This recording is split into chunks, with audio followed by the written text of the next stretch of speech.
Bhojpuri superstar Khesari Lal Yadav का नया गाना इंटरनेट पर धूम मचा रहा है। सावन की शुरुआत से पहले एक्टर पवन सिंह ने एक गाना रिलीज किया था जिसमें वो थीम तो शिव शक्ति का था, लेकिन अंदाज इस बहाने मोहब्बत करने का था। अब खेसारी लाल यादव ने भी पवन सिंह को जवाब देते हुए अपना एक तड़कता फड़कता गाना रिलीज कर दिया है। खेसारी लाल यादव के इस गाने पर कुछ ही घंटे में लाखों व्यूज आ चुके हैं। महज 3 घंटे में 5 लाख से ज्यादा बार लोग इस गाने को देख चुके हैं और इससे खेसारी का पवन सिंह को जवाब इसलिए भी माना जा रहा है क्योंकि इस गाने की थीम भी काफी हद तक वैसी ही है। खेसारी लाल यादव को एक कावड़ियों के तौर पर दिखाया गया है जो कि अपने दोस्तों के साथ निकलते हैं, लेकिन इसी बीच खेसारी लाल यादव की पत्नी उनसे एक सेल्फी लेने की जिद कर बैठती है।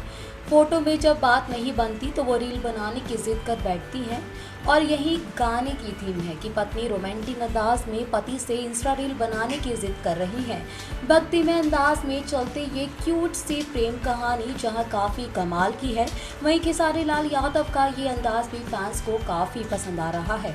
पवन सिंह के गाने की बीट जहां थोड़ी स्लो थी तो वहीं खेसारी लाल यादव का गाना एक ज़बरदस्त डांस नंबर है जिस पर शिव की भक्ति में भोले के भक्त जरूर झूमते रहना चाहेंगे। गाना आगे क्या रिकॉर्ड बनाता है ये देखना वैसे काफ़ी दिलचस्प होने वाला है।